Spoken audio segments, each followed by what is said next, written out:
ఒక ప్రశ్నతో ఈరోజు నా ప్రసంగాన్ని ప్రారంభించాలని ఆశపడుతున్నాను. అది మనదే, కానీ మనకంటే ఎక్కువగా వేరే వారు వాడుతూ ఉంటారు. ఏంటదండి? మనదే కానీ మనకంటే ఎక్కువ వేరే వాళ్ళు వాడతారు. అదేంటది?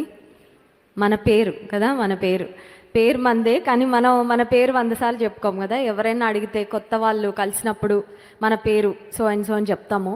కానీ అమ్మ, నాన్న, అన్న, అక్క, చెల్లి, తమ్ముడు, ఫ్రెండ్స్, పెళ్ళైతే భర్త, భార్య, ఎక్కువగా మన పేరుని పిలుస్తూ ఉంటారు. బైబిల్ గ్రంథంలో కూడా మరి చాలామందికి మంచి పేర్లు ఉన్నాయి. కొంతమంది పేర్లు దేవుడు మార్చాడండి. పేరు అనేది ఒక వ్యక్తి యొక్క వ్యక్తిత్వానికి లేదా వారి యొక్క క్యారెక్టర్కు సాదృశ్యంగా ఉంది అని మనం చూస్తూ ఉన్నాము. దైవజనులు కూడా ఎక్కువగా వాక్యంలో ధ్యానం చేస్తున్నప్పుడు ఈ పేరుకు అర్థం ఇది అని చెప్తూ ఉంటారు. చాలామంది వారి పేరుకి they lived up to their names, వారి పేరుకు తగినట్లుగా బ్రతికిన వారు ఉన్నారు. కొంతమంది మంచి పేర్లు పెట్టుకొని చెడ్డ జీవితాలు జీవించిన వారు ఉన్నారు. ఫర్ ఎగ్జాంపుల్ ఇస్కరియోతు యూదాను గురించి మనం గమనించినట్లయితే, యూదా అంటే ద ప్రైజ్ ఆఫ్ గాడ్, దేవుని స్తుతి అని మంచి అర్థం ఉంది యూదా అనే మాటకు. కానీ యూదా అనే పేరు చాలామంది పెట్టుకోరు, ఎవరు పెట్టుకోరు యూజువల్గా. ఎందుకంటే అమ్మో యూదా అనగానే ఇస్కరియోతు యూదా, దేవుని అమ్మి వేసిన వ్యక్తి కాబట్టి ఆ పేరు వద్దులే అని. మంచి అర్థం ఉన్నప్పటికీ ఆ వ్యక్తి పేరుకు తగిన జీవితాన్ని జీవించలేకపోయాడు. కానీ బైబిల్ గ్రంథంలో కొంతమంది పేరుకు తగినట్లుగా బ్రతికారు. అయితే పాత నిబంధనలో అలాగే క్రొత్త నిబంధనలో యేసయ్య లేదంటే దేవాది దేవుడు కొంతమంది పేర్లు మార్చారండి. పేర్లు మార్చారంటే వారి జీవితాలు కూడా మారాలి అని దేవుడు కోరుకున్నాడు. ఫర్ ఎగ్జాంపుల్ పాత నిబంధనలో అబ్రాము అని పిలువబడిన అబ్రామును దేవుడు అబ్రహాముగా మార్చాడు. ఆ తర్వాత శారయి అని పిలువబడిన ఆమెను దేవుడు శారాగా మార్చాడు. ఇప్పుడు నూతన నిబంధనలో యేసుక్రీస్తు ప్రభువారి యొక్క 12 మంది శిష్యులలో ఒక ప్రధాన శిష్యుడిగా ఉన్న పేతురుకు కూడా దేవుడు ఒక కొత్త పేరు పెట్టారు. ఆ పేరు ఏంటో చూద్దాం. యోహాను సువార్త 1వ అధ్యాయము 40 నుండి 42 వచనం వరకు చదువుకుందాం. యోహాను సువార్త 1వ అధ్యాయము 40వ వచనం నుండి 42వ వచనం వరకు అందరం కలిసి చదువుకుందాం. యోహాను మాట విని ఆయనను వెంబడించిన ఇద్దరిలో ఒకడు సీమోను పేతురు యొక్క సహోదరుడైన ఆంద్రెయ. ఇతడు మొదట తన సహోదరుడైన సీమోనును చూచి, మేము మెస్సియను కనుగొంటిమని అతనితో చెప్పి యేసునొద్దకు అతని తోడుకొని వచ్చెను. మెస్సియా అను మాటకు అభిషిక్తుడని అర్థము. యేసు అతని వైపు చూచి, నీవు యోహాను కుమారుడవైన సీమోనువు, నీవు కేఫా అనబడదువని చెప్పెను. కేఫా అను మాటకు రాయి అని అర్థం. యేసుక్రీస్తు ప్రభువారి యొక్క 12 మంది శిష్యులలో 2 sets ఆఫ్ బ్రదర్స్ మనకు కనబడతారండి. 2 జతల సహోదరులు. ఒకటేమో యాకోబు, యోహాను, జెబెదయి కుమారులు, ఉరిమెడు వారు, సన్స్ ఆఫ్ థండర్ అని పిలువబడిన వారిద్దరు అన్నదమ్ముళ్ళు. ఇంకొక నెక్స్ట్ టీం ఎవరంటే పేతురు, ఆంద్రెయ. వీరిద్దరు కూడా సహోదరులే. So it is interesting to know that God chooses families. దేవుడు కుటుంబాలను ఎన్నిక చేసుకుంటాడు. మనం ఆయనకు అప్పగించుకుంటే కుటుంబాలుగా ఆయన కొరకు నిలబడి కుటుంబాలుగా ఆయన కొరకు వాడబడే కృపను ఇస్తారు. చూడండి, చాలాసార్లు మనం చూస్తూ ఉంటే సమాజంలో డాక్టర్స్ వాళ్ళ పిల్లల్ని ఏం చేస్తారండి? డాక్టర్సే చేస్తారు. యాక్టర్స్ ఏం చేస్తారు? వాళ్ళ పిల్లల్ని యాక్టర్సే చేస్తారు. బిజినెస్ మెన్ వాళ్ళ పిల్లల్ని ఏం చేస్తారు? బిజినెస్ మెన్నే చేస్తారు. కానీ కొన్నిసార్లు సేవకుల కుటుంబాలలో నుండి పిల్లలు సేవకులు అవుతుంటే కొంతమంది విమర్శిస్తూ ఉంటారు. మీ పిల్లలు ఎందుకండి సేవకులు అవ్వాలి? ఏమవ్వాలి మరి? సినిమా యాక్టర్లు అవ్వాలా? సినిమా యాక్టర్లు అవ్వాలా? లేకపోతే మరొకటి చేస్తే ఆనందమా? కొంతమంది విమర్శించే ధోరణిలో ఉన్నవారు ప్రతిదాన్ని తప్పు పడుతూ ఉంటారు. సో సేవకుల కుటుంబంలో నుండి సేవకులు వస్తే అది దీవెనే, అది ఆశీర్వాదమే. తల్లిదండ్రుల యొక్క అభిషేకము, వారిలో ఉన్న భారము, వారిలో ఉన్న చక్కని త్యాగపూరితమైన మరి అనుభవాలు వారి పిల్లల్లో కూడా ఉండి సాగిపోతే ఇజంట్ ఇట్ అ బ్లెస్సింగ్? దేవుడు ఎన్నుకున్నాడు. ఎవరిని ఎన్నుకున్నాడంటే జెబెదయి కుటుంబాన్ని ఎన్నుకొని జెబెదయి కుమారులు ఇద్దరిని దేవుడు ఆయన సేవలో వాడుకున్నారు, యాకోబును, యోహానును. అంత మాత్రమే కాదు, పేతురును, ఆంద్రెయను ఇద్దరు సహోదరులే. సహోదరులు అంటే యూజువల్గా టీం లాగా ఉంటారు కదా. అక్క చెల్లెళ్ళకు కూడా చాలా మంచి యూనిటీ ఉంటుంది. బ్రదర్స్కి చాలా మంచి యూనిటీ ఉంటుంది కుటుంబాలలో. సో ఇద్దరు సహోదరులను దేవుడు ఎంపిక చేసుకొని వారిద్దరిని కూడా ఆయన శిష్య బృందంలో దేవుడు జాయిన్ చేసుకొని దేవుడు వారిని ఆయన శిష్య బృందంలో చేర్చుకొని సేవలో వాడుకున్నారు. ఇప్పుడు చూడండి, పేతురు గురించి ప్రాముఖ్యంగా మనకి పేతురు అనగానే యూజువల్గా అందరికీ గుర్తొచ్చే ఒక మాట ఏంటంటే, పేతురు చాలా దుడుకు పేతురు, తొందరపాటు తనంతో ఉన్న పెద్దయ్యాకే అంత తొందరపాటు తనం ఉందంటే చిన్నతనంలో ఇంకెంత ఉండుంటుంది? చూడండి, చిన్నతనంలో చాలా అల్లరి ఉన్న వాళ్ళు పెరిగే కొద్దీ అల్లరి తగ్గిస్తారు. అప్పుడు పెద్దయ్యాక వాళ్ళ పిల్లలు పుట్టాక వాళ్ళు అల్లరి చేస్తూ ఉంటే నానమ్మలు తాతయ్యలు చెప్తా ఉంటారు, మీ నాన్న ఇంతకంటే చాలా చేసేవాడు, ఇలాగే చేసేవాడు అల్లరి, పెద్దయ్యాక తగ్గింది కానీ చిన్నప్పుడు ఇలాగే ఉండేవారు. ఇప్పుడు పేతురుకు వయసు పెరుగుతూ అనుభవం పెరుగుతూ తన జీవితంలో మెచ్యూరిటీ వస్తున్నప్పుడు అంత దుడుకుగా ఉంటే పేతురు చిన్నతనంలో ఇంకెంత దుడుకుగా ఉండుంటాడు. యూ క్యాన్ ఇమాజిన్ కదా అతనిలో ఉన్న ఆ తొందరపాటు స్వభావము, అతనిలో ఉన్న ఒక మాటలో చెప్పాలంటే he was a very emotional person. ఎక్కువ భావోద్వేగాలు బాగా పేతురికి ఎక్కువ. సో ఏది తట్టుకోలేడు, ఏది చూస్తూ కామ్గా ఉండలేడు, ఏదోటి మాట్లాడేయాలి, ఏదోటి పలికేస్తే కానీ రిలీఫ్ అవ్వడం అనమాట. అలాంటి స్వభావం కలిగిన పేతురు. అయితే ఈ పేతురును యేసయ్య పిలిచి ఆయన శిష్య బృందంలో చేర్చిన తరువాత పేతురుకు దేవుడు ఒక పేరు పెట్టాడండి. ఏంటా పేరు అని ఆలోచన చేస్తే, నీవు యోహాను కుమారుడవైన సీమోనువు, నీవు కేఫా అనబడుదువు అని చెప్పాను. కేఫా, సీఫస్ అనే మాటకు అర్థం ఏంటంటే రాయి అని అర్థం. రాక్ రాయి అని ఎవరిని అంటారంటే చాలా బలంగా, చాలా స్థిరంగా. రాయిలా కదలట్లేదేంటండి, రాయిలా స్పందించట్లేదేంటండి. చూడండి, కొంతమందికి ఎక్కువ బాధ వచ్చేసినప్పుడు కళ్ళ నీళ్ళు రావు, ఎందుకంటే ఒకలాగా ఫ్రీజ్ అయిపోయి ఒక రాక్ లాగా అయిపోయి ఏం జరుగుతుందో తెలియని పరిస్థితులు ఒక షాక్ లాగా వెళ్ళిపోయి వాళ్ళు ఇంకే దేనికి స్పందించరు, ఏడవరు, ఏమి చేయరు. ఎందుకంటే వారు ఒకలాగా హార్డెన్ అయిపోతారు, లేదంటే ఒక షాక్లోకి వెళ్ళిపోతూ ఉంటారు. ఇప్పుడు యేసయ్య పేతురుకి పెట్టక ఏ పేరు పెట్టారు? రాయి. అయ్యా, ఈయన స్వభావానికి నువ్వు పెట్టిన పేరుకి ఎలాంటి సంబంధం లేదయ్యా అని ఎవరు అనుకొని ఉంటారు? ఖచ్చితంగా ఆంధ్రే అనుకుంటాడు. పేతురు కూడా షాక్ అయి ఉంటాడు. ఏమనంటే, of all the disciples why me Lord, నాకే పెడుతున్నావయ్యా ఈ పేరు నాకు అస్సలు సెట్ అవ్వదయ్యా, ఈ పేరు నాకు అసలు సూట్ అవ్వదయ్యా, ఎందుకంటే నా స్వభావము అలాంటిది, అసలు స్థిరంగా ఉండే వ్యక్తిని నేను కాదు. ఆ తర్వాత బలంగా ఒక తీర్మానం తీసుకొని దాని మీద నిలబడే లక్షణాలు నాలో ఏమాత్రము లేవు. కానీ చూడండి దేవుని బిడ్డలారా, దేవుడు ఒక వ్యక్తికి ఒక పేరు పెట్టాడంటే, దేవుడు ఒక వ్యక్తిని ఒక మాటతో పిలిచాడంటే అది ఖచ్చితంగా వారి జీవితంలో నెరవేరుతుంది భవిష్యత్తులో. మన వర్తమానాన్ని, మన ప్రెజెంట్ లైఫ్ని చూసి దేవుడు నువ్వు సో అండ్ సో అని అనడు దేవుడు. ఇప్పుడు పాపి నువ్వు ఒకవేళ ఫర్ ఎగ్జాంపుల్ ఇప్పుడు పాపంలో జీవిస్తూ ఒక వ్యక్తి దేవుని దగ్గరకు వస్తే నేను పరిశుద్ధపరచబడబోతున్నానంటే ఇప్పుడున్న స్థితిని బట్టి కాదు, ఆ వ్యక్తి ఖచ్చితంగా మారు మనసు పొంది ఆ తర్వాత మార్పు చెంది దేవుని కొరకు సాక్షిగా నిలబడతాడు. దేవుడు ఆ వ్యక్తి యొక్క భవిష్యత్తును చూసి దేవుడు చెప్పే మాటలు అన్నమాట. సో ఇప్పుడు పేతురు అనుకుంటా ఉన్నాడు, దేవుడు నాకు ఈ పేరు ఎందుకు పెట్టాడు? పాత నిబంధన గ్రంథంలో న్యాయాధిపతులు అనే గ్రంథంలో మనం చూసినట్లయితే ఒక వ్యక్తి గిద్యోను అనే ఒక వ్యక్తి మనకు కనబడతాడు. చూడండి, న్యాయాధిపతుల గ్రంథము 6వ అధ్యాయము 11-12 వచనాలు. న్యాయాధిపతుల గ్రంథము 6వ అధ్యాయము 11-12 వచనాలు.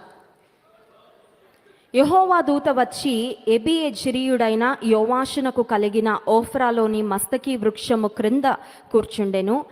యోవాషు కుమారుడైన గిద్యోను మిద్యానీయులకు మరుగయుండునట్లు గానుగ చాటున గోధుమలను దుల్లగొట్టుచుండగా యెహోవా దూత అతనికి కనబడి, పరాక్రమము గల బలాఢ్యుడా, యెహోవా నీకు తోడయున్నాడని అతనితో అనగా, మిద్యానీయులు మిడతల దండు వలె ఇశ్రాయేలీల మీద దాడి చేసి ఇశ్రాయేలీలు పండించుకున్న పంటలను, ఇశ్రాయేలీల యొద్ద ఉన్న విలువైన వాటన్నిటినీ దోచుకొని వెళ్తున్న ఆ భయానకమైన, ఒక మాటలో చెప్పాలంటే ఇశ్రాయేలీలకు చాలా బ్యాడ్ టైం నడుస్తుందండి. ఇశ్రాయేలీలకు న్యాయాధిపతిగా గిద్యోను ఉన్నాడు, ఒక న్యాయాధిపతిగా ఒక లీడర్గా ఉన్నాడు. కాబట్టి ప్రజల మీదకి ఏదైనా శ్రమ వచ్చినప్పుడు, టఫ్ టైం వచ్చినప్పుడు ఎక్కువ ఒత్తిడి ఎవరు తీసుకుంటారంటే, ఎక్కువ భారం ఎవరి మీద పడుతుంది అంటే నాయకత్వంలో ఉన్న వారి మీద పడుతుంది. ఇప్పుడు గిద్యోను చాలా నలిగిపోతూ ఉన్నాడు. గిద్యోను ఇశ్రాయేలు యొక్క పరిస్థితిని చూసి చాలా కలవరపడిపోతూ ఉన్నాడు. గిద్యోను అనుకున్నాడు, మిడతల దండు వలె మిద్యానీయులు మా మీద వచ్చి పడారయ్యా, రోజుకి తినడానికి కూడా మాకు ఆహారం లేనట్లుగా వారు దోచుకొని వెళ్ళిపోతున్నారని బాధపడుతూ భయంతో దాక్కొని ఉన్న సమయంలో దేవుని దూత ప్రత్యక్షమై పలుకుతున్న మాట ఏంటంటే, పరాక్రమము గల బలాఢ్యుడా, యెహోవా నీకు తోడై. దేవుడు అప్పటికి గిద్యోనికి పరాక్రమము ఉన్నా కూడా లేదనుకుంటున్నాడు, ధైర్యం లేదు. కానీ దేవుడు గిద్యోనును అలా చేయబోతున్నాడు. ఒక పరాక్రమము గల బలాఢ్యుడిగా సిద్ధపరిచి మిద్యానీయులపై ఇశ్రాయేలీలకు దేవుడు జయం ఇవ్వబోతున్నాడు. So God was preparing Gideon before hand. ముందుగానే గిద్యోనును దేవుడు మాటల ద్వారా ఆయన మాట్లాడి సిద్ధపరుస్తున్నట్లుగా మనం వాక్యంలో గమనిస్తున్నాం. చాలాసార్లు మన జీవితం గురించి మనకి చాలా తక్కువ అభిప్రాయం ఉంటుంది. చూడండి, మనం చేయగలిగినవి కూడా కొన్నిసార్లు మనం అనుకుంటాం, నేనేమీ చేయలేను, నేను చేతగాని దానను. ఒకవేళ ఎవరైనా మనల్ని కనుక కొంచెం మిస్ట్రీట్ చేశారనగానే మనల్ని మనమే చిన్నబుచ్చుకొని, ఎవ్వరి దృష్టిలో నాకు విలువ లేదు, ఎవ్వరు నన్ను పట్టించుకునేవారు, పొరపాటున ఫోన్ చేస్తే ఎవరైనా ఎత్తలేదనుకో వెంటనే ఒక ఫీలింగ్ వస్తుంది, నన్ను పట్టించుకునేవారు ఎవరు లేరు. పొరపాటున ఎవరితోన్నా మాట్లాడదామని వెళ్తే వారేదో బిజీలో, వారేదో కష్టంలో ఉండి నీతో పలకరించకపోతే నాతో మాట్లాడేవారు లేరు.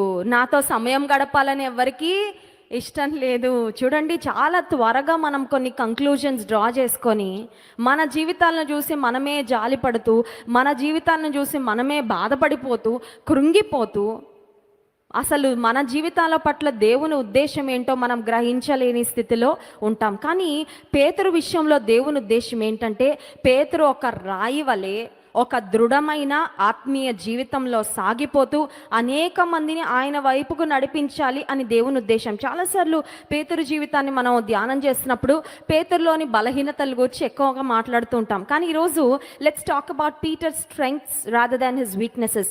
పేతురులో ఉన్న బలహీనతలు కాకుండా పేతురులో ఉన్న బలాలు ఏంటో ఒకసారి ధ్యానం చేద్దాం. చూడండి, ప్రతి మనిషిలో బలహీనతలు ఉంటాయి, బలాలు ఉంటాయి. స్ట్రెంగ్త్స్, వీక్నెసెస్, ఆపర్చునిటీస్, థ్రెట్స్ అని స్వాట్ అనాలిసిస్ అని ఒకటి ఉంటుంది. ఎకనామిక్స్ చదివిన వాళ్ళకి అది తెలుస్తుంది. ఎంబీఏలో కూడా స్వాట్ అనాలిసిస్ అని చెప్తా ఉంటారు.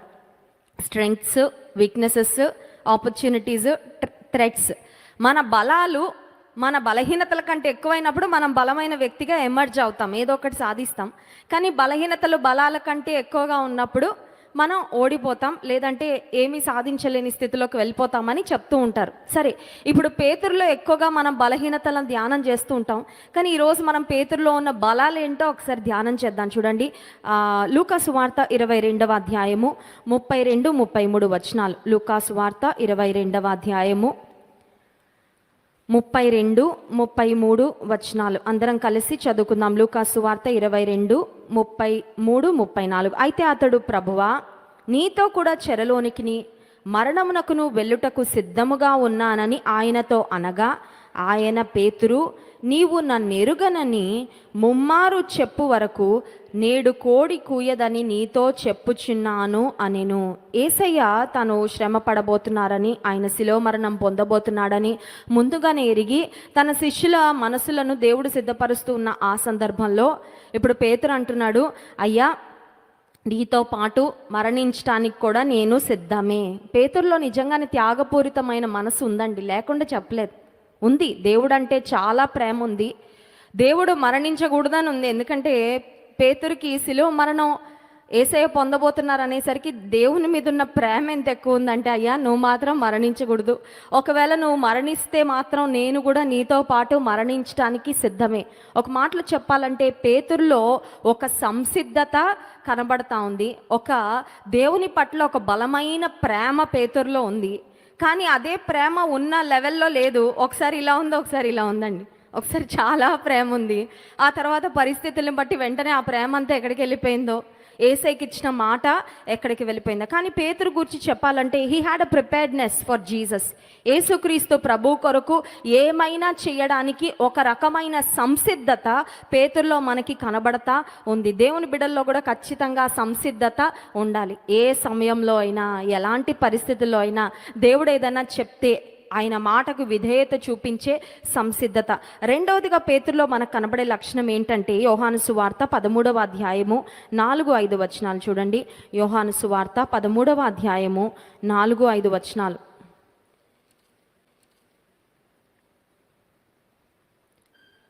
భోజన పంక్తిలో నుండి లేచి తన పై వస్త్రము అవతల పెట్టివేసి ఒక తువాలు తీసుకొని నడుమునకు కట్టుకొనెను. అంతటా పళ్ళెములో నీళ్లు పోసి శిష్యుల పాదములు కడుగుటకును తాను కట్టుకొని ఉన్న తువాలుతో తుడుచుటకును మొదలు పెట్టెను. ఆ తర్వాత 8వ వచనం, పేతురు, నీవెన్నడునూ నా పాదములు కడుగరాదని ఆయనతో అనెను. అందుకు యేసు, నేను నిన్ను కడుగని ఎడల నాతో నీకు పాలు లేదనెను. సీమోను పేతురు, ప్రభువా, నా పాదములు మాత్రమే కాక నా చేతులు నా తల కూడా కడుగుమని ఆయనతో.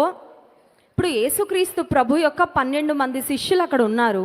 యేసయ్య తన శిష్యుల పాదాలు ఒక్కొక్కరిగా కడుగుతుంటే, అయ్యా నువ్వు మా పాదాలు కడగడం ఏంటయ్యా, నీతో మేం కడిగించుకోవడం ఏంటయ్యా అనే ఫీలింగ్ మిగతా శిష్యులకు వచ్చి ఉండదా అండి? ఒకసారి చెప్పండి. వచ్చి ఉంటుంది. కానీ వాళ్ళు ఏమనుకున్నారు? ఊరుకున్నారు. అమ్మో, దేవుడు ఏం చేసినా కూడా మనం మౌనంగా ఉండాలి, మనకి ఇప్పుడు అర్థం అవ్వకపోయినా మనకి తర్వాత అర్థమవుతుంది, ప్రతిదానికి నోరు తెరిచి వాగుడుకాయలా వాగొద్దు అని సైలెంట్గా ఉన్నారు. కానీ పేతురు మాత్రం ఊరుకోవట్లేదు. He was just expressing what was in his mind. He was talking his mind. అతని మనసులో ఏముందో అది దేవునితో వ్యక్తపరుస్తా ఉన్నాడు. సో పేతురులో ఒక మాటలో చెప్పాలంటే, he was very honest and he was very transparent. తన మనసులో ఏముందో అది ఉన్నట్లుగా, అసలు యేసయ్య ఏమనుకుంటారు, నేను అనొచ్చా లేదా అనే ఆలోచన లేకుండా అంటున్నాడు, అయ్యా నువ్వు నా పాదాలు కడగడము ఏంటి? విశ్వాస జీవితంలో చాలా ప్రాముఖ్యమైన ఒక అనుభవం ఏంటంటే, దేవునితో మనం యథార్థంగా డాక్టర్ దగ్గరికి వెళ్ళి ఎలా ఉందమ్మా అంటే అంతా బాగానే ఉందండి అని అన్నీ కప్పిపుచ్చుకుంటే డాక్టర్ ఏమన్నా రాస్తారండి ట్రీట్మెంట్? డాక్టర్ గారి దగ్గర, లాయర్ గారి దగ్గర అబద్ధాలు ఆడకూడదంట. ఉన్నట్టు చెప్తే వారు మనకి సహాయం. డాక్టర్ దగ్గరికి వెళ్ళి మొహమాట పడిపోయామనుకోండి, ఏమవుతుంది? రోగం బాగా ముదిరిపోద్ది, అంతే కదా. ఏముందో, ఎలా ఉందో, ఏమనిపిస్తుందో అవన్నీ కూడా ఎంత బాగా చెప్తే డాక్టర్ అంత బాగా ట్రీట్మెంట్ ఇస్తారు. ఇప్పుడు పేతురు కూడా దేవుని దగ్గర, యేసయ్య దగ్గర చెప్తున్న మాట ఏంటంటే, he was being very honest. నిజానికి మిగతా శిష్యులకు కూడా అదే భావన వచ్చినప్పటికీ వారు ఎక్స్ప్రెస్ చేయనిది పేతురు చాలా ఓపెన్గా యేసయ్యతో అంటున్నాడు, అయ్యా నువ్వు నా పాదాలు కడగద్దయ్య. కానీ యేసయ్య ఎప్పుడైతే నేను ఖచ్చితంగా కడగాలన్నాడు, ఇప్పుడు ఇంకొంచెం ఎక్స్ట్రా అడుగుతున్నాడు అనమాట. నా కాళ్ళే కదయ్యా, ఏం కడగాలంటండి? నా చేతులు, నా తల. చూడండి, పేతురులో ఒక ఓవర్ ఎంతూజియాజం, అతిగా ఏదన్నా చేయాలి, అతిగా ఏదైనా కోరుకోవాలి అనే ఒకలాంటి ఉత్సాహము పేతురులో మనకి కనబడతా ఉంది. దీన్ని పాజిటివ్గా మనం ఒక సైడ్ నుంచి ఆలోచన చేస్తే పేతురులో ఉన్న యథార్థత అని కూడా చెప్పచ్చు కదండి. తన మనసులోకి ఏమొచ్చిందో, నా యేసయ్యకి కాకపోతే నేను ఎవరికి చెప్తాను, నా యేసయ్యతో కాకపోతే ఎవరితో పంచుకుంటా, ఆయన నా ప్రభు, నా నాయకుడు, నన్ను పిలుచుకున్నాడు, ఆయన శిష్యుడిని నేను, నా మనసులో ఏముందో నేను యేసయ్యతో చెప్తాను. నీ జీవితంలో కూడా ఒకవేళ కొన్ని ప్రశ్నలతో నువ్వు సతమతం అవుతున్నట్లయితే, ఒకవేళ నీ జీవితంలో నలిగిపోతూ కొన్ని రకాలైన ఆలోచనలతో వేధించబడుతూ కృంగిపోతున్నట్లయితే, you know the best place to vent out your feelings is God's presence. నీ మనసులో ఉన్న ఆ భావాలన్నీ కూడా వ్యక్తపరచగలిగిన శ్రేష్టమైన ప్రదేశం అంటూ ఏదైనా ఉందంటే అది దేవుని సన్నిధే. హల్లెలూయా. గడిచిన వారం అంతా నా కన్ను బాగాలేదండి. నా కన్ను చాలా స్వెల్లింగ్ వచ్చేసింది. దాదాపు ఒక 70% క్లోజ్ అయిపోయింది. కనీసం ఇట్లా క్లియర్గా కూడా కనబడట్లేదు. అయితే మా చిన్న కుమార్తె నేను అడగకుండానే నా దగ్గరకు వచ్చి ఇలా చేయబెట్టి నా కోసం ప్రార్థన చేస్తూ ఉండేది. స్కూల్కి వెళ్ళకముందు ప్రార్థన చేస్తూ ఉండేది. సరే, ఈరోజు ఉదయం కూడా నన్ను చూసింది. నేనేం అడగలేదు నా కొరకు ప్రేయర్ చేయమని.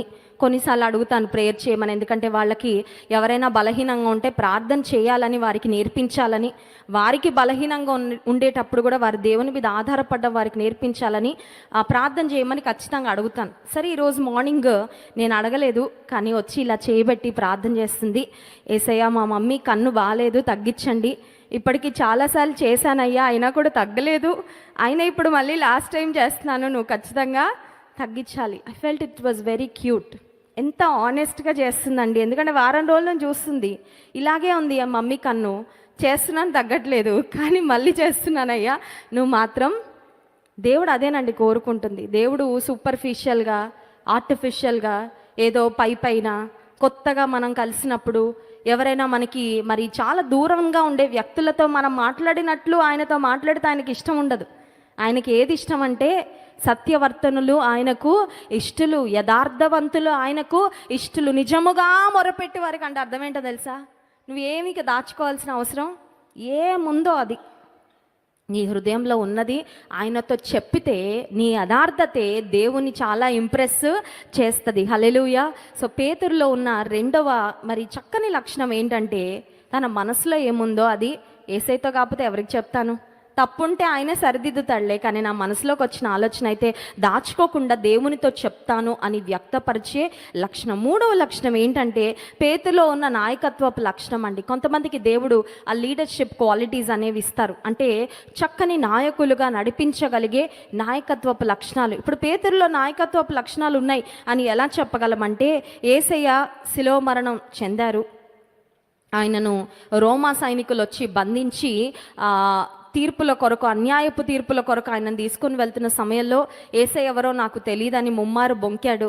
ఆ తర్వాత యేసయ్య మరణించి ఆయన పునరుత్థానం చెందిన తరువాత ఇప్పుడు పేతురు బాగా డిసప్పాయింటెడ్గా ఉన్నాడు.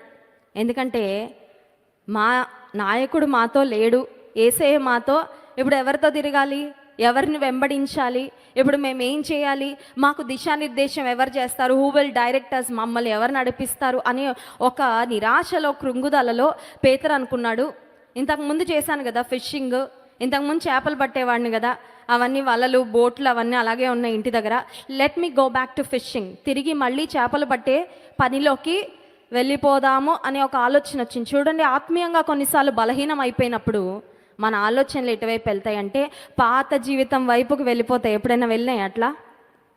వదిలిపెట్టేసిన సినిమాలు ఉంటాయి కదా, ఆత్మీయంగా కొంచెం బలహీనం అయిపోయినప్పుడు అప్పుడు అపవాదం అంటాడు, అప్పుడు వదిలేవు కదా అక్కడ, ఆ సీరియల్ నంబర్ 102లో ఆపేసావు, ఆ తర్వాత చాలా వచ్చినాయి, అవన్నీ ఒకసారి వెళ్ళి చూసేయి, కొంచెం నెమ్మదిగా ఉంటుంది నీకు ప్రశాంతంగా.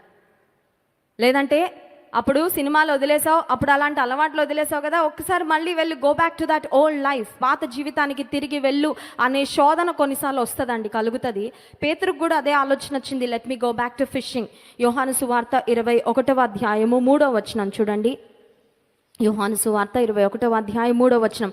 సీమోను పేతురు, నేను చేపలు పట్టబోదునని వారితో అనగా వారు మేమును నీతో కూడా వచ్చేదమనిది. వారు వెళ్ళి దోణి ఎక్కిరి, కానీ ఆ రాత్రి ఏమియూ. పేతురు చాలా బోల్డ్, చాలా అవుట్ స్పోకెన్ పర్సనాలిటీ, ఏముంటే అది మాట్లాడేస్తాడు కదా. సైలెంట్గా ఒక్కడే వెళ్ళుంటే బాగుండేది చేపలు పట్టడానికి, మళ్ళీ అందరికీ అనౌన్స్ చేస్తున్నాడు, నేను చేపలు పట్టడానికి వెళ్తున్నా అనగానే. మరి పేతురులో నాయకత్వపు లక్షణాలు ఉన్నాయి కదండి. పేతురుని దేవుడు ఒక నాయకునిగా ఏర్పాటు చేసుకున్నారు. సో పేతురు మళ్ళీ చేపలు పట్టడానికి వెళ్తున్నాను అనగానే టీం ఉన్నారు కదా, వాళ్ళందరూ అంటున్నారు, మేము మాత్రం ఏం చేస్తామయ్యా, మేము కూడా ఖాళీగానే ఉన్నాం, అప్పుడంటే యేసయ్యతో చాలా బిజీగా తిరిగేసాం, కానీ ఇప్పుడు మేము చేయడానికి ఏమీ పని లేదు, మేము చాలా ఖాళీగా ఉన్నాం, so we will also come and fish, అందరం కలిసి చేపలు పడదాము అని. కొంతమందికి మంచి టీం ఉంటారండి, అంటే వాళ్ళకు ఒక గుంపు ఉంటారనమాట. ఆ గుంపు అంతా కూడా బలుక్కొని ఏదైనా పని చేస్తారు. వాళ్ళు ఒక మంచి కామన్ డెసిషన్స్ తీసుకుంటూ చక్కగా ఒక అగ్రిమెంట్కి వచ్చి ముందుకు వెళ్తూ ఉంటారు. సో ఇతరులను ప్రభావితం చేసే లక్షణాలు దేవుడు నీకు ఇస్తే నువ్వు ఇంకా డబుల్ కేర్ఫుల్గా ఉండాలి. ఎందుకంటే నువ్వు పడిపోతే అందరూ పడిపోతారు నీతో పాటు. నువ్వు తప్పుదారిలో వెళ్తే అందరూ తప్పుదారిలో, నువ్వు చెడిపోతే అందరూ చెడిపోతారు. సో నీ మీద ఆధారపడేవాళ్ళు, నిన్ను చూస్తున్నవారు, నిన్ను గమనిస్తున్నవారు, నిన్ను అనుసరిస్తున్నవారు, నిన్ను మాదిరిగా పెట్టుకున్నవారు ఒకవేళ ఎవరైనా ఉంటే, నీ స్నేహితుల బృందంలో కనుక నువ్వు ఒక లీడర్గా ఉన్నట్లయితే, please know that you must be double careful not to make ungodly decisions.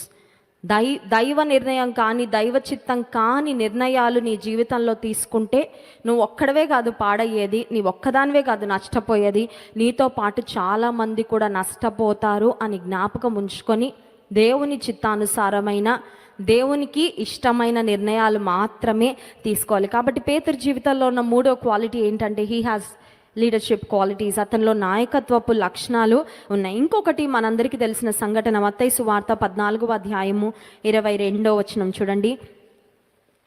మత్తయి సువార్త 14వ అధ్యాయము 22వ వచనం. వెంటనే ఆ జనసమూహములను తాను పంపివేయునంతలో తన శిష్యులు దోణి ఎక్కి తనకంటే ముందుగా అద్దరికి వెళ్ళవలెనని ఆయన వారిని బలవంతం చేశాను. 24వ వచనం. అప్పటికి ఆ దోణి దరికి దూరంగా ఉండగా గాలి ఎదురైనందున అలల వలన కొట్టబడుచుండెను. రాత్రి 4వ జామున ఆయన సముద్రం మీద నడుచుచు వారి యొద్దకు వచ్చెను. యేసయ్యను చూచి శిష్యులు భూతమని కేకలు వేశారు. ఆ తర్వాత చూడండి పేతురు చెప్తున్న మాట 28వ వచనం. పేతురు, ప్రభువా నీవే అయితే నీళ్ల మీద నడిచి నీ వద్దకు వచ్చుటకు నాకు సెలవిమ్మని. పేతురుకి ప్రూఫ్ కావాలండి ఇప్పుడు, యేసయ్య కాదా టెస్ట్ చేయాలి. And he was also willing to risk his life. ఒక మాటలో చెప్పాలంటే he had an adventurous spirit. పేతురులో సాహసమైన కార్యాలు చేసే మనసు, సాహసోపేతమైన మనసు పేతురులో. ఫెయిత్ అంటే ఏంటో తెలుసా అండి? Faith journey is an adventurous journey. Do you know that? కొంతమందికి సాహసాలు చేయడం అంటే చాలా ఎవరెస్ట్ ఎక్కాలని ఇష్టం, లేదంటే కొన్ని భయానకమైన కార్యాలు, అది ఏమన్నా తేడా అయిందంటే లైఫ్ కూడా పోతుందండి, అయినా పర్వాలేదు నేను చేస్తానని కొన్ని సాహసాలు కొంతమంది చేస్తూ ఉంటారు. ఇప్పుడు పేతురులో సాహసోపేతమైన హృదయం ఉంది. తన విశ్వాసాన్ని టెస్ట్ చేసుకోవడానికి, అయ్యా నువ్వే అయితే నీళ్ళ మీద యేసయ్య నువ్వు నడుస్తుంటే నేను కూడా నీతో పాటు నీళ్ళ మీద నడవడానికి. మిగతా ఎవరి శిష్యులకు అంత ధైర్యం లేదండి, కానీ పేతురులో ఆ ధైర్యము ఉంది. ఇప్పుడు పేతురు అనగానే యేసయ్య ఊరుకయ్యా, నువ్వేంటి, నువ్వు దిగుతావా, నువ్వు పడవలో నుంచి దిగుతావా, నువ్వు అక్కడే కూర్చో అని యేసయ్య అనలేదండి. When you want to go on an adventure with Jesus would never say no. యేసుక్రీస్తు ప్రభువు నీలాంటి అనుభవాలు నాకు కూడా ఇవ్వయ్యా, నేను కూడా ఒక సాహసం చేయాలని ఆశపడుతున్నాను నువ్వు దేవుడిని అడిగితే దేవుడు నిన్ను ఎప్పుడూ కృంగ చేయడు, నిరుత్సాహపరచడు. దేవుడు అంటాడు come on you can do it, నేను ఉన్నాను కదా నడిపిస్తాను.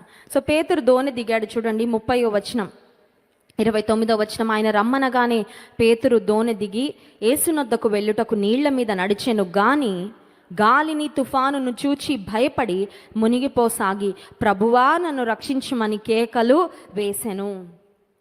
దోణిలో నుంచి దిగాడు, నీళ్ల మీద నడిచెను. అలా యేసేని చూస్తూ నడిచేసి ఉంటే బాగుండేది, గాని అనే ఒక మాటను చూసారా? పేతుల్లో చంచలమైన మనసు ఉందండి. He had an unstable mind. సాహసాలు చేయాలి అనే ధైర్యం ఉంది, యేసయ్య మీద ఆధారపడి నీటి మీద నడవాలి అనే ఉత్సాహం ఉంది. And at the same time పేతురులో ఉన్న ఇంకొక ఆలోచన ఏంటంటే, అమ్మో చుట్టూ ఒకసారి నేను ఎక్కడ నిలబడి ఉన్నానో ఒక్కసారి చూసుకోవాలి కదా అని చూసుకున్నాడు. గాలిని చూడగానే భయపడి మునిగిపోసాగి. కానీ పేతురులో definitely a positive thing is he wanted to go on an adventure. నా విశ్వాసాన్ని పరీక్షించుకుందాం, దేవుడు ఉన్నాడు కదా, నేను కూడా నడుద్దాము. దేవుని మీద విశ్వాసం ఉంచితే నీటి మీద మనం కూడా నడవగలము అని నేను చూపించాలి ప్రపంచానికి అనుకొని వెళ్ళాడు. కానీ విశ్వాసం నీళ్ళలో దిగిన కాసేపు ఉంది, కానీ ఆ తర్వాత విశ్వాసం తగ్గిపోగానే పేతురు నీళ్ళలో మునిగిపోసాగాడు. బట్ అగైన్ తిరిగి దేవుని మీద ఆధారపడ్డాడు. దేవుని మీద ఆధారపడి మళ్ళీ యేసయ్య మాత్రం పేతురు ప్రాణాన్ని బానివ్వలేదండి. వెంటనే యేసయ్య చేయి చాపి పేతురును లేవనెత్తినట్లుగా వాక్యంలో మనం చూసినాం. ఇలాంటి పేతురుకు యేసయ్య ఏం పేరు పెట్టారండి? కేఫా అనే పేరు పెట్టారు. నీవు కూడా ఒకవేళ నీ జీవితంలో అనుకుంటావు ఏమో, I'm the most unstable person, నా జీవితంలో స్థిరమైన మనసు అస్సలు ఉండదండి, నాకు ఇవాళ ఒకటి అనుకుంటా రేపు ఒకటి చేస్తాను, చాలా చంచలమైన మనసు నాది, చాలా ఆవేశం ఎక్కువ నాకే. కానీ బహుశా దేవుడు నిన్ను ఈ ప్రపంచంలోనే అత్యంత శాంతమూర్తిగా చేస్తాడేమో, హూ నోస్.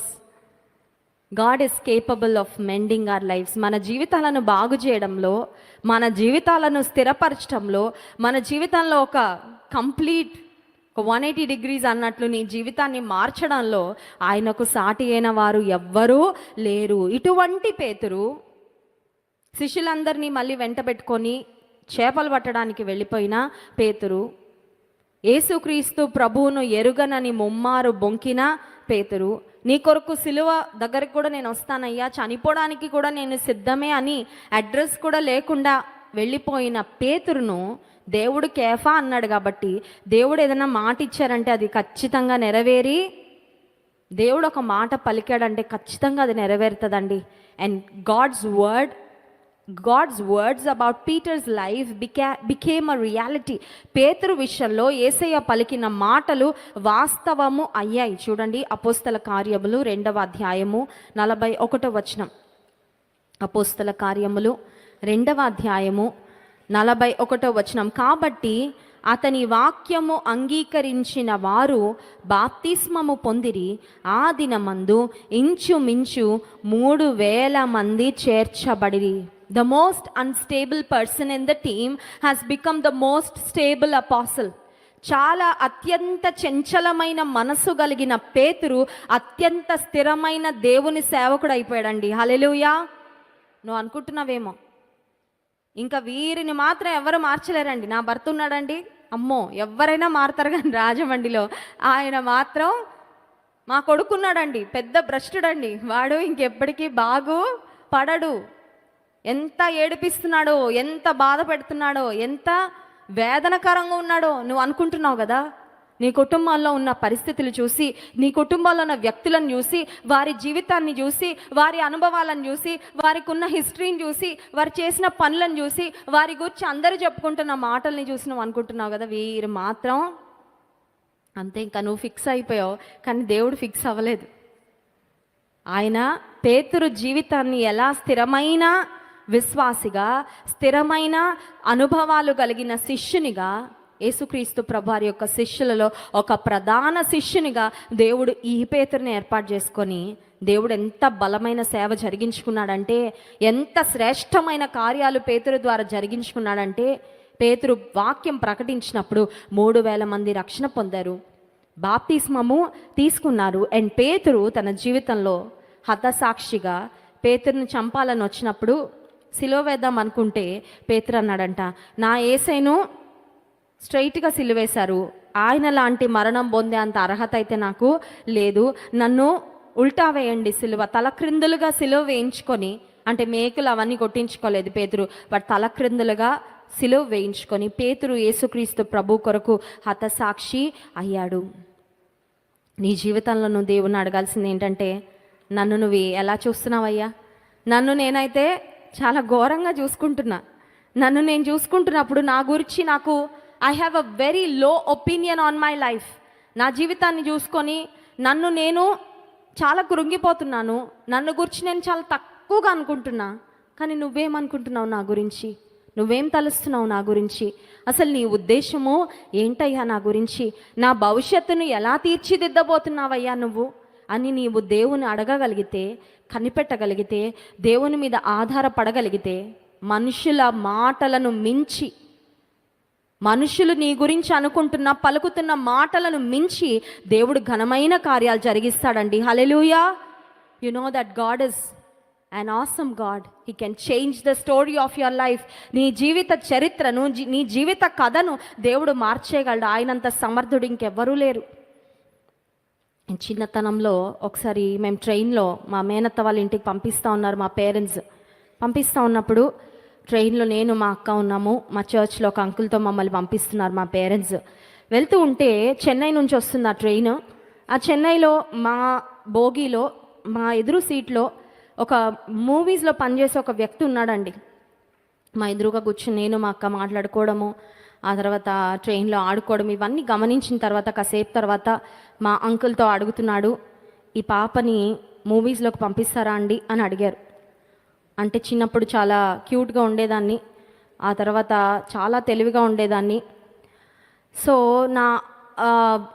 నా మూమెంట్స్, నా మాటలన్నీ గమనించి అంటున్నాడు, ఈ పాపని పంపిస్తారా అంటే అంకుల్ చెప్పారు, వీళ్ళ నాన్నగారు ఒక పాస్టర్ గారండి, మిమ్మల్ని అందరినీ కలిపి కొట్టేస్తారు, ఆయన చాలా స్ట్రిక్ట్, మరి మూవీస్ కూడా మేము ఎప్పుడు చూడలేదు, నేను సినిమా థియేటర్కి కూడా ఎప్పుడు వెళ్ళలేదు. సరే ఆ మాట చెప్పిన తర్వాత అయిపోయింది. పెద్ద అయిన తర్వాత నేను దైవజనుడితో నాకు వివాహం అయిన తర్వాత ఒకసారి మళ్ళీ అదే అంకుల్ నన్ను కలిసారండి. అదే అంకుల్ నన్ను కలిసి చెప్పారు, నిన్ను చిన్నప్పటి నుంచి నేను అబ్జర్వ్ చేసేదాన్ని కదమ్మా, నీలో ఉన్న ఆ తెలివితేటలు, నీలో ఉన్న యాక్టివ్నెస్, ఆ తుంటరితనము, ఇదంతా చూసి అనుకున్నాను ఏదో చాలా తుంటరిగా తయారవుతావు, ఒకవేళ మీ అమ్మ నాన్నకి చెడ్డ పేరు తెస్తావేమో అని నేను అనుకున్నాను. కానీ ఈరోజు మీ తల్లిదండ్రులకు ఒక చక్కని ఘనత తెచ్చే కుమార్తెగా దేవుడు నిన్ను దీవించాడమ్మా అని చెప్పారండి. హల్లెలూయా. ఇది కేవలం దేవుని మహిమ కొరకే చెప్తున్నా. Peoples opinions. అంకుల్ చూసి అనుకున్నాడు ఏదో అయిపోతుంది ఈమె అని అనుకున్నాడు. కానీ దేవుడు అలా చేయలేదండి, అలా విడిచిపెట్టలేదు.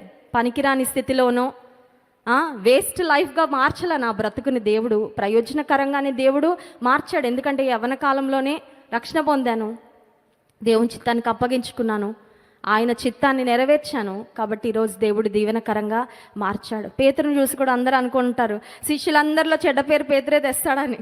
అవునా కదా? ముమ్మారు బొంకుతాడా? ఎవరైనా బొంకారండి అలాగా? పేతురులాగా బొంకిన వారు ఎవరైనా ఉన్నారా? పేతురులాగా యేసయ్యకి అంత దగ్గర ఉండి ఇంత నమ్మక ద్రోహం చేశాడా అని ఎంత మాట్లాడుకొని ఉండుంటారో చూడండి. ఒకవేళ నీ జీవితాన్ని చూస్తున్న వారు కూడా అనుకుంటా ఉండుంటారేమో, ఎలాంటి జీవితం అండి, ఎందుకు పనికిరాని జీవితం అండి, ఇంత నిష్ప్రయోజనమైన జీవితం అండి. Don't think that your life is directed by people's opinions. మనుషులు నీ గురించి అనుకుంటున్న మాటలను బట్టి నీ భవిష్యత్తు ఉంటుంది అని ఎప్పుడు కూడా నమ్మకు. దేవుని ఉద్దేశాలను బట్టే నీవు ఆయనకు లోబడితే, ఆయనకు సమర్పించుకుంటే, ఆయనకు విధేయత చూపిస్తే, ఆయనను అనుసరిస్తే, maybe you have fallen today but you will rise up. ఈరోజు పడిపోయావేమో, కానీ నిన్న అక్కడ ఉంచడండి దేవుడు, ఆయన తిరిగి లేవనెత్తుతాడు. హల్లెలూయా.